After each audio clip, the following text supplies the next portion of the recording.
1, 2, 3. Reformasi.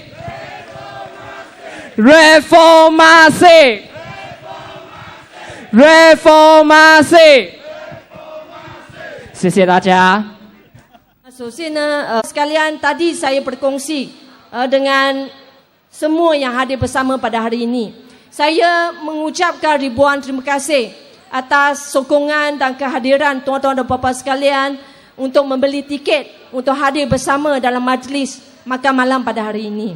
Ini juga menandakan bahawa Pakatan Rakyat, Parti Keadilan Rakyat, kita akan terus kekal di Parlimen Selayang dengan adanya sokongan sepadu daripada penduduk di sini, dan kita rawang, kita juga akan kekal dan kita akan menangkan Dun Taman Templer dan juga Dun Kuang dengan dasar dan polisi yang adil dan saksama dijalankan oleh Pakatan Rakyat Kerajaan Negeri Selangor.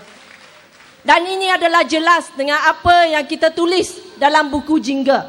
Kalau sebelum ini kita tengok PN, bila kita bicara tentang buku jingga, dia kata negara akan bankrupt. Tapi hari ini kita tengok bajet yang diorang buat memang tiru 100%, bukan 100%, 110% apa yang dicadangkan oleh Pakatan Rakyat. Ini maksudnya BN sudah kekosongan idea, tidak tahu macam mana hendak mentadbir negara ini. Apa yang mereka tahu, mereka juga tahu, cuma tahu gunakan wang untuk kroni mereka sendiri. Kalau kita tengok, bila kita tanya tuan-tuan dan puan-puan dengan Perdana Menteri, dari mana wang itu dia nak bagi? Allowance, nak bagi ini, bagi itu, bagi free itu ini dengan rakyat. Dia cakap jangan tanya, kita ada caranya. Tapi tuan-tuan dan puan-puan, adakah kita masih mahu percaya dengan Barisan Nasional lagi?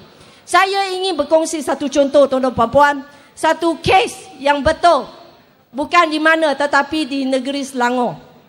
Kalau tuan-tuan dan puan-puan ingat, sekarang masih ada satu kes mahkamah yang melibatkan bekas Menteri Besar Negeri Selangor, K. Toyo.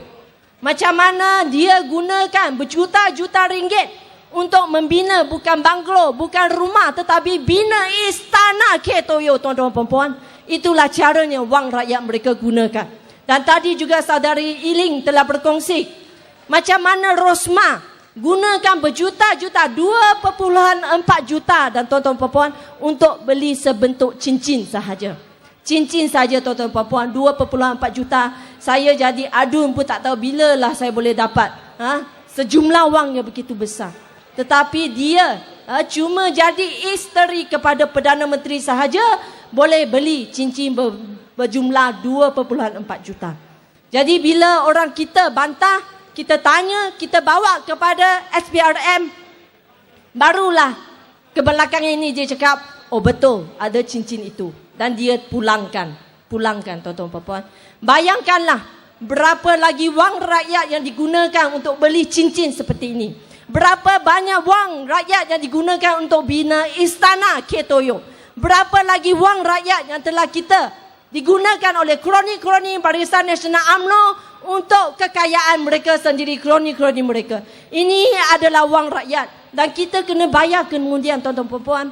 Bila kita tengok sebutan bajet, kita amat bimbang. Sebab apa? Hutang negara kita sudah meningkat. Berturut-turut bajet negara kita defisit 14 tahun berturut-turut sejak zaman Mahathir lagi.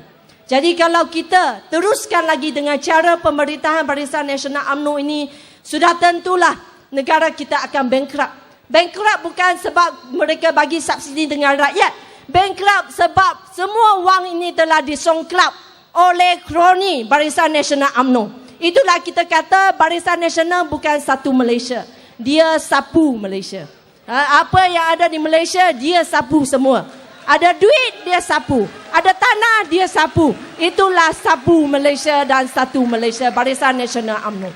Jadi tuan-tuan dan puan-puan, besarlah harapan saya. Saya berharap pada pilihan raya umum yang akan datang, kita boleh bagi lagi sokongan yang padu kepada ahli parlimen kita yang berhormat William Long, bagilah sokongan kepada calon kita ataupun mana-mana calon dari Pakatan Rakyat supaya kita boleh buat satu perubahan yang besar di Malaysia ini dan kita kuburkan Barisan Nasional UMNO dalam pilihan raya umum yang akan datang. Tuan-tuan dan puan-puan, boleh tak? Terima kasih tuan-tuan dan puan-puan. Saya rasa dengan tepukan, dengan sorakan, inilah yang kita mahu lihat. Satu perubahan, satu kerajaan yang mana kita betul-betul menjaga kebajikan rakyat di Malaysia ini tanpa mengira kaum dan bangsa. Seperti apa yang kita sedang laksanakan di negeri Selangor ini.